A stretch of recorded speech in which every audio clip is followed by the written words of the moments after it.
Hey guys, what's going on? We got UFC Fight Night this weekend. We got Sadiq Yusuf taking on Edson Barboza in the main event. I just wanted to give my bets and predictions for this card. I don't have that many bets, to be honest, because we got a huge card next week that I am much rather looking forward to. So let's just dive right into it. For my first fight, it's going to be Michel Pereira versus Andre Petroski.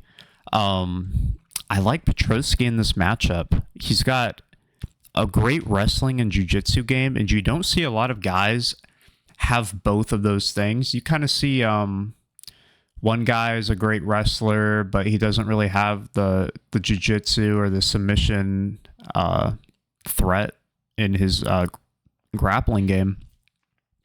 Or you see the guy who's only got jiu-jitsu but can't get the fight to the mat because his wrestling is just insufficient. But Andre Petroski mixes those two things very well, and I really like that. He is stepping in on short notice, so that is a concern. And honestly, both guys aren't really known for having great cardio. Michel Pereira slows down tremendously in his fights. I think like late second round or to third round, the output is just like not there anymore. He's on a 5-fight win streak. And so is Andre Petroski. Michel Pereira, he's obviously fighting the better competition here. Last fight against Ponzinibbio, split decision win over a year ago. He's been out for a while, and he did have a fight scheduled against Wonderboy Thompson, which he missed weight for, and Wonderboy just didn't like that, didn't fight him. Honestly, I don't know where Michel Pereira is at in his career at the moment. He's only 30 years old, but he's one of those guys where it kind of feels like he's got a lot of mileage. I don't know, just in the way he fights. Anyways, Andre Petroski, he's moved fight camps for this fight. He's not at Renzo Gracie Philly anymore. He's actually at Tiger Muay Thai. And he's trying to round out the rest of his MMA game, which I like. It shows urgency to make improvements, whereas we've kind of seen the same Michel Pereira. And I will say in his last couple fights, Michel Pereira has looked like he's not the crazy wild man we remember doing backflips to grounded opponents. He's much more patient in the way he strikes. It's a lot more normal, I should say. The cardio is such a big worry for me in this fight. Andre Petroski he's kind of a gasser, okay? But so is Michel Pereira. I don't think either guy really has a huge deficit compared to the other man in this fight when it comes to cardio. I think Andre Petroski maybe has the slight advantage, because he'll get tired in his fights, but it's really just body language. Like, he'll have his mouth wide open, he'll be hunched over, gasping for air, but then he'll fire off a fucking combination that's like, okay, this guy he's not as gassed as we thought. Kind of like a Dricus du Plessis in a way. Andre Petroski, I think it's just the body language. I don't think he's actually as tired as he looks. Give me Andre Petroski money line at plus 145. Michel Pereira actually opened up as a plus 190 dog, and the line has since flipped. I don't agree with the line movement, to be honest. I think this fight is a pick'em at worst for Andre Petroski. I don't think he should warrant plus 145 here. Anyways, give me Andre Petroski money line. Moving on, we have got Edgar Chairez versus Daniel Lacerda. These guys have fought before. They fought not long ago, actually just a couple weeks back.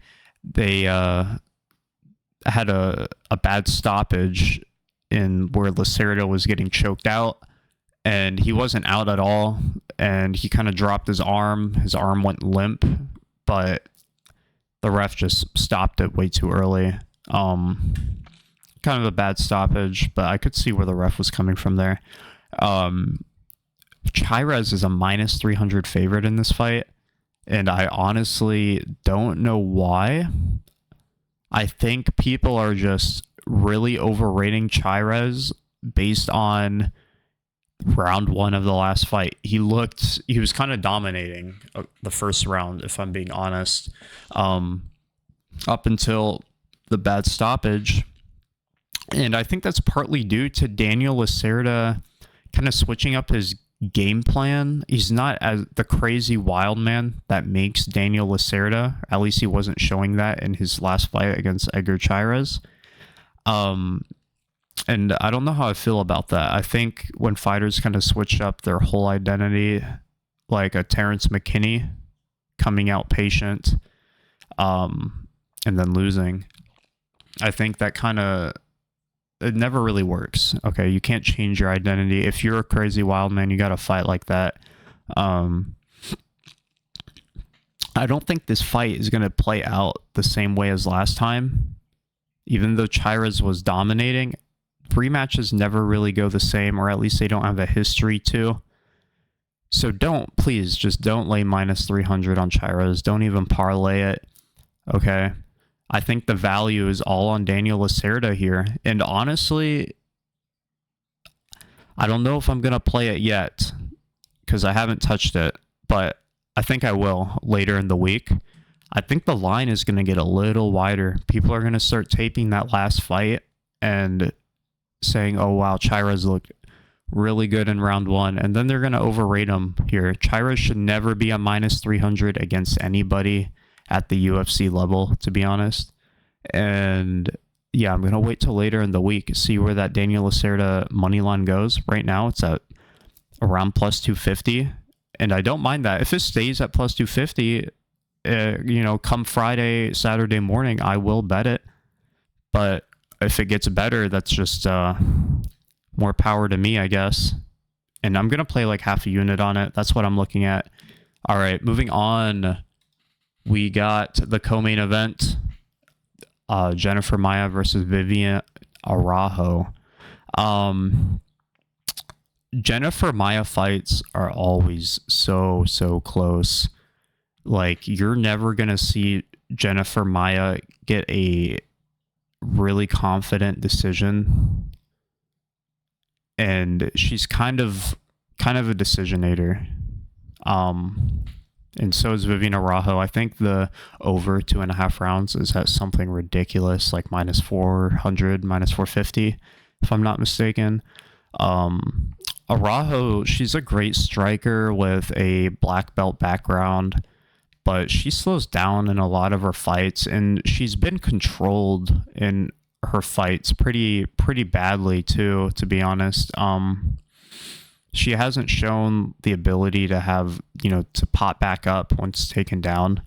And you don't really want that against Jennifer Maia. And the problem with Jennifer Maia is that she doesn't shoot takedowns, and it's so frustrating. You bet on her knowing she's got a great jiu-jitsu game, and she just doesn't shoot. She has 11 UFC fights, and she's only had 3 takedown attempts, like that, or 3 takedowns. That is crazy. And I think Jennifer Maia has been in the game a little longer. I'll give her the level of competition is pretty close, but I give Jennifer Maia the edge. And I expect Viviana to really slow down in this fight. And it's going to be a fucking sweat. I'm not going to lie. But I think Jennifer Maia is the side here. I played her for a unit at minus 150. I just think it's just one of those fights where you got to give it the eye test and watch the tape. And you could see Jennifer Maia, she just finds a way to edge out some of these rounds. Like, unless your name's Manon Fiorot and Kaylin Chikagian, 2 very good kickboxers, you're not going to really beat Jennifer Maia. And honestly, if Jennifer Maia is not shooting takedowns, I don't think she's gonna have that big of a deficit on the feet, to be honest. I think she can go toe for toe with Viviana Araujo. Now, would that be smart? Probably not. But I think she can do it. Give me Jennifer Maia money line. All right. Well, anyways, those are my 3 bets for this card.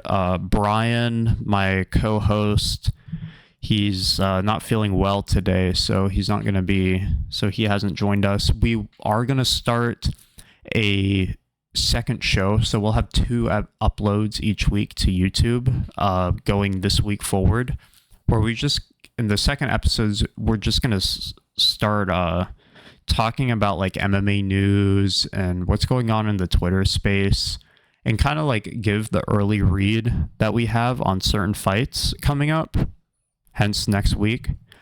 I think we will be dropping that either Thursday or Friday. We will see. Anyways, I'll see you guys next time. Let's make some money.